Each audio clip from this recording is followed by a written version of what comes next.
us in obtaining a greater understanding of the world around us, from unraveling genetic diversity to more accurately diagnosing and treating diseases and crime detection. But in order to do so, we'll need to be able to locate and analyze individual fragments of DNA.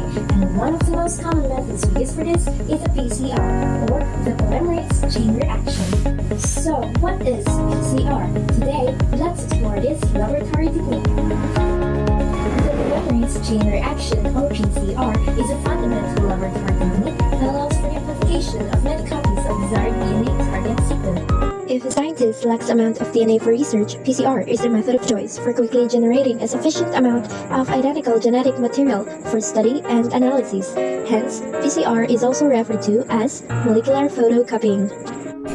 Think about a human genome with 3.2 billion base pairs. Trying to identify just one specific genetic sequence, which may be only a few hundred bases long, out of the entire genome of billions of bases, can be like searching for a bag in a wide grass field. But how is it done?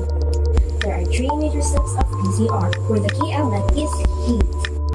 First is the denaturation. In this step, the solution is heated usually between 90 to 100 degrees Celsius, and as it builds, it will cause hydrogen bonds between the two strands of DNA, enabling it to break apart, which then results with two single-stranded DNA. Next is annealing. At this point, it uses short pieces of DNA called primers. Each reaction will have two types of primers: The forward and reverse primers. The forward primer will match a sequence on one strand of DNA at the beginning of the region where we want to amplify, and the reverse primer will match the end of the region on the other strand. Cooling the temperature down around 30 to 65 degrees Celsius allows hydrogen bonds to form between the primers and the DNA template, which enables the primers to anneal to their complementary sequence. And lastly is the extension. It uses enzyme called Taq polymerase, which synthesizes and amplifies new strands of DNA. This denotes the heat stable of DNA polymerase extracted from thermophilic bacteria called Thermus activatus.